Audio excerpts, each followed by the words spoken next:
kasih sudah bergabung. Pertama Bapak menyapa dulu semua siswa yang masuk. Oke, good morning. Good morning. Okay. Good morning. Yes. Morning, Thank sir. you. You can open your mic. Okay. Good Good morning. How are morning. you today? I'm fine. Good. I'm Okay. fine. Okay. I hope that you all always in great and good condition. Baik, terima kasih sudah bergabung di Google Meet pagi ini. Untuk pembelajaran hari ini, Bapak harapkan kalian masih tetap semangat untuk belajar dari rumah ya. Jadi meskipun dari rumah masih tetap belajar dan masih tetap semangat. Kemudian pada pertemuan kali ini kita akan belajar materi passive voice yang kemarin.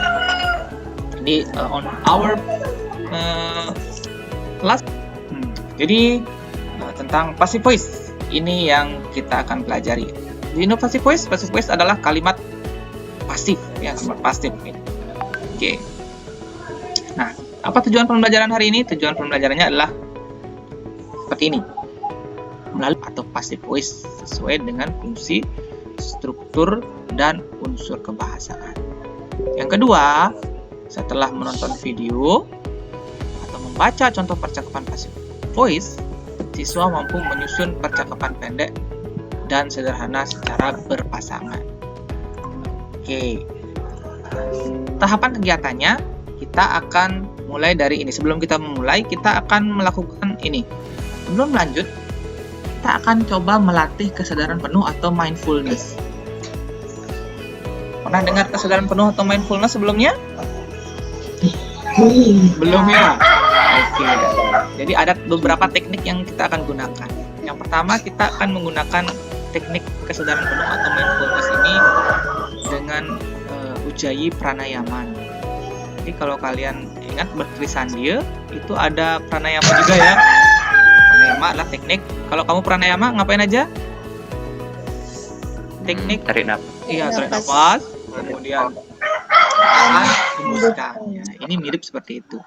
Jadi nama tekniknya adalah Ujjayi Pranayama. Ini adalah salah satu teknik melatih kesadaran penuh atau mindfulness yang biasa dipakai oleh praktisi yoga. Nah, praktisi yoga ini banyak memakai yang ini. Manfaatnya adalah yang ini meningkatkan ketenangan, kejernihan pikiran, dan mengenal emosi diri. Jadi dengan melakukan ini kita akan mendapatkan ketenangan, kejernihan pikiran. Jadi rasa stres dan yang lain sebagainya yang kamu di pikirannya yang banyak dia ada di kepala itu akan menjadi tenang. Kemudian yang kedua, menghilangkan penyakit yang berhubungan dengan pernapasan. Karena menarik nafas itu ada manfaatnya ya. Jadi yang penyakit yang berhubungan dengan pernapasan atau tenggorokan itu nanti akan menghilang. Seperti misalnya pilek dan lain sebagainya. Kemudian yang ketiga, fungsinya adalah menenangkan sistem saraf dan memperlambat detak jantung. Nah, ini model gini ya, fotonya bagaimana teknik Ujjayi Pranayama ini. Nah, tahapannya yang pertama kamu duduk dengan posisi santai dan nyaman. Kemudian yang kedua, pengaturan napas ya, buang napas secara alami. Jadi, kemudian buang napasnya dulu, kemudian ambil nafas secara santai. Kemudian tarik nafas dari hidung dengan suara yang mendesis, jadi sampai bersuara dia ya. Nah, seperti itu. Nafas, kemudian tahan beberapa saat. Tahan sebisa kamu. Oke, sudah ya? Oke, sudah. Cari posisi duduk yang rileks, santai. Rileks, santai, pejamkan mata. Kemudian sudah. Lepaskan segala pikiran dulu. Kemudian nafas secara normal ya. Nafas secara normal. Kemudian coba tarik nafas dari hidung ya, mulutnya ditutup, jangan dari mulut, dari hidung. Tarik nafas sampai ada suara sedikit mendesis. Mulai. Tahan beberapa saat. Lepaskan dari hidung juga sampai semuanya udara dalam paru-paru keluar. Kita ulang ya, ini yang kedua. Tarik nafas. kemudian ditahan, kemudian lepaskan secara perlahan-lahan dari hidung. Oke, sekali lagi. Tarik nafas perlahan. Tahan beberapa saat. Keluarkan. Oke, sudah? Buka matanya. Nah, oke. Sekarang setelah apa yang kamu lakukan udah 3 kali. Nah, ada beberapa pertanyaan nih. Yang pertama, adakah perubahan yang kamu rasakan setelah kegiatan? Kemudian yang kedua, tuliskan perubahan yang kamu rasakan. Kalau ada perubahan, apa sih yang kamu rasakan? Yang ketiga, apakah emosi yang kamu rasakan saat ini? Dan yang keempat, apa tindakan yang akan kamu lakukan dengan perasaan yang kamu alami atau kamu rasakan tersebut? Coba tulis di kolom komentar. Kamu sudah bisa kan di kolom chatnya ya? Jadi baru ada 2 yang chat ini. Nah, Bapak baca-baca dulu nih. Suardana lebih rileks katanya. Dan habis dari melakukan kegiatan lebih rileks. Oke, kemudian ada Widiantari. Ada Pak, merasa lebih tenang dan diikuti ya. Oke, lebih tenang. Kebanyakan merasa lebih tenang ya. Dari emosi yang kamu rasakan apa tadi? Tadi ada nggak yang merasa sedih, mungkin bingung, stres misalnya? Saya stres Pak, banyak gini, banyak tugas, banyak gini. Ada Pak. Oke. Siapa? Coba Asi. Coba kemukakan. Tadi gimana sih perasaan kamu tadi sebelum gini Google Meet gimana? Pusing Pak, bingung. Pusing Pak, bingung. Oke. Ini banyak yang baru masuk ya, nggak apa-apa. Bingungnya kenapa, Asi? Apa Pak? Bingungnya kenapa? Itu Pak tadi kan nggak bisa masuk Pak, khawatir. Khawatir katanya nggak bisa masuk, nggak bisa gini katanya. Oke, gitu ya. Ternyata sekarang udah bisa masuk. Halo, Pak. Ya. Oke, terima kasih, welcome yang baru datang. Nah, terus sekarang Ya, setelah Pak, ya. melakukan tadi pranayama tadi bagaimana? Nah, sekarang kita lanjut ke kegiatan selanjutnya. Welcome yang baru join, Intan Purnama. Oke, kita lanjutkan kembali. Nah, we back into passive voice. Jadi kita kembali lagi ke penjelasan tentang passive voice. Jadi yang kemarin kalau kamu masih bingung passive voice itu seperti apa sih, kemudian belum mengerti apa sih passive voice itu Pak, saya sudah baca materinya, sudah nonton videonya, ternyata masih kurang. Nah, Pak akan jelaskan ulang kali ini. Oke. Masih terlihat ya materinya Bapak ya? Ada sedikit perubahan ya di sini karena panah ini. Kalau kita ubah she cleans the garden every Monday dan dengan kalimat pasif menjadi the garden is cleaned by her every Monday. Bisa lihat nggak? Maksud kalimatnya kan masih sama nih, tetapi susunannya berbeda karena ini sudah dipasifkan. Ini yang perlu diperhatikan dalam passive voice ya. Yang perlu diperhatikan dalam passive voice itu yang pertama, objek kalimatnya ingat dikenai pekerjaan. Kemudian kalimat pasif menggunakan kata kerja bentuk P3 atau past participle. Oke, di semester ini kita akan membahas, terutama di pertemuan ini kita akan membahas dua bentuk tenses yang akan kita pasifkan. Yang pertama, ini passive voice simple present tense dan passive voice. Kalau ada pertanyaan atau bagaimana, Bapak ingin kamu mengekspresikan apa yang kamu rasakan setelah kamu setengah jalan tadi belajar. Jadi silakan ekspresikan dengan emoticon. Nah, di sini semuanya Bapak harapkan gini ya. Jadi yang lain kamu bisa menebak. Jadi kita bermain quiz namanya tebak emosiku. Nah, dari yang tadi kamu mendengar penjelasan Bapak, kemudian belajar, coba apa emosi yang kamu rasakan setelah belajar tadi, mendengar penjelasan Bapak. Post emoticon di sini. Di chat boleh post emoticonnya. Ya, apakah itu cukup senang mungkin? Benar? Kemudian tadi bisa direspon? Bayan. Lumayan. Oke, emotnya lumayan. Lumayan senang apa lumayan susah itu? Oke. Lanjut.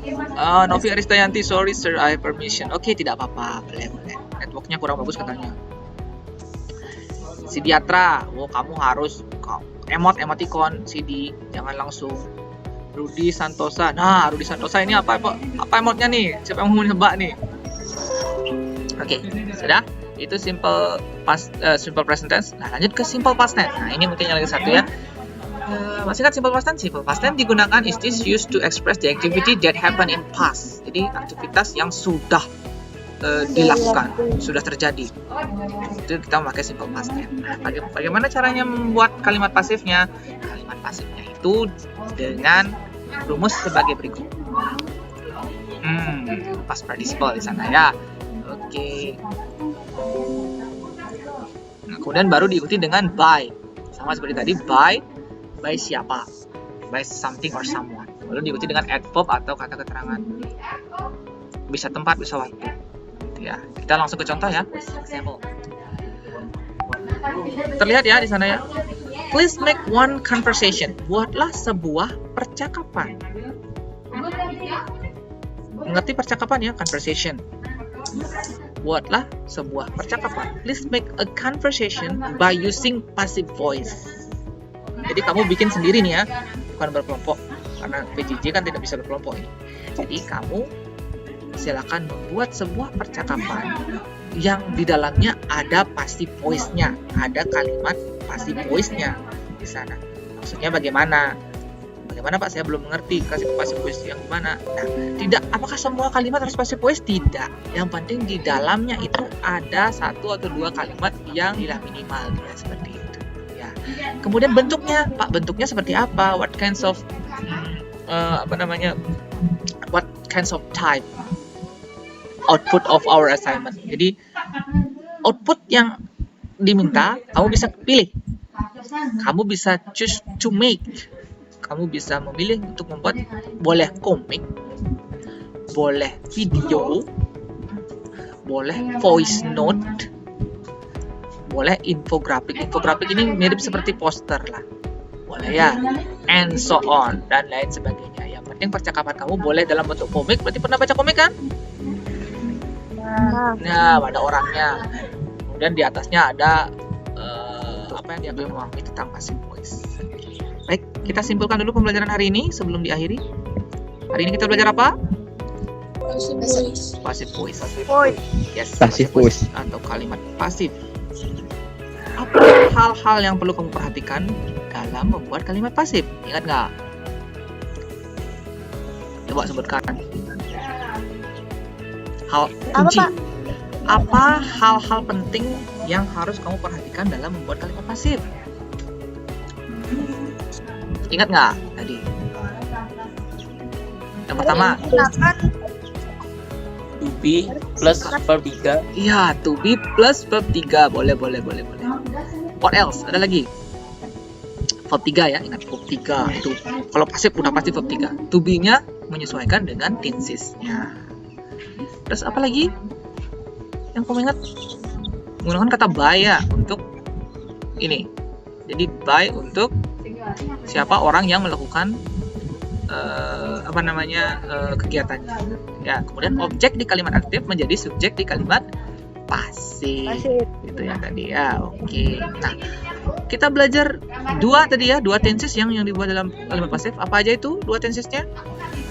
Simple present tense dan simple past tense. Yes, simple present tense dan simple past tense. Itu baru dua. Ingat, tenses yang lain itu masih banyak. Kamu bisa searching lagi. Kalau sekarang kita hanya membahas dua itu. Simple present tense dan simple past tense. Oke, saya kira sudah dipahami ya semuanya ya. Untuk next meeting kita akan masih membahas tentang simple present tense, tapi kita akan mencoba membuat kalimat interrogatif dan kalimat negatif. Jadi itu saja untuk pertemuan hari ini. Terima kasih karena sudah bergabung di Google Meet. Thank you for your nice attention, your spare time to attending this meeting of Google Meet. And then see you on the next meeting.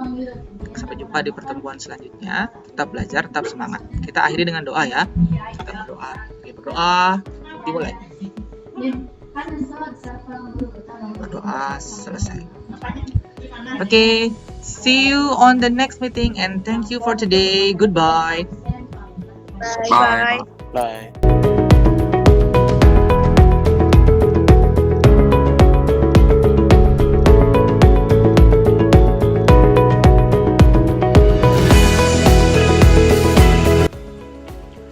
Dari pembelajaran yang mengintegrasikan pembelajaran berdiferensiasi dan juga kompetensi sosial emosional yang telah saya terapkan pada pembelajaran kali ini, saya dapat menyimpulkan beberapa hal.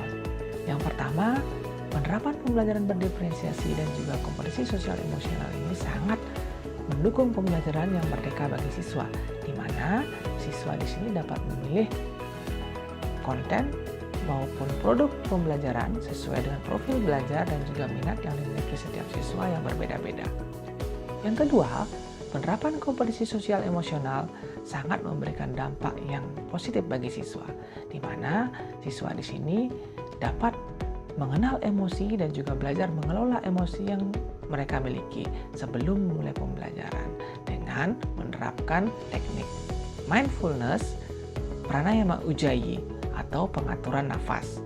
Kemudian yang kedua, siswa juga diajak untuk belajar berempati dengan orang lain atau teman lainnya dengan bermain game tebak emosiku.